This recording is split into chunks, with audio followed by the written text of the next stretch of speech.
শীত পড়তেই মনে পড়ে যায় পিঠে পুলির কথা। পিঠে পুলি না খেয়ে মনকে দিতে চায় না ব্যথা। পিঠে পুলি কত রকমের, কার কথা বলবো। চলো পিঠে পুলির সাথে আজ আমরা আলাপ আলাপন করব। শীত পড়তেই মা ঠাকুমা চাল গুঁড়োতে ব্যস্ত। সেই গুঁড়ো দিয়ে পিঠে হবে, খাবো আস্ত আস্ত। আর সাথে থাকবে গুড়ের রাজা, নলেন গুড় রে ভাই। খাবো পিঠে মজা করে, আর কিবা চাই। পৌষ পার্বণের পিঠে পুলি খেতে ভারী মজা। সাথে যদি থাকে পাতলা খেজুরের গুড় তাজা তাজা।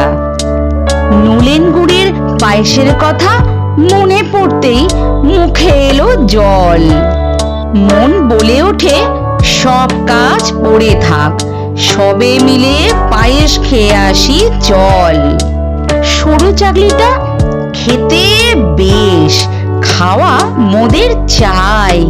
সরু চাকলি ছেড়ে খাবো না সেই সব খাবার যেগুলো বড্ড হাই ফাই।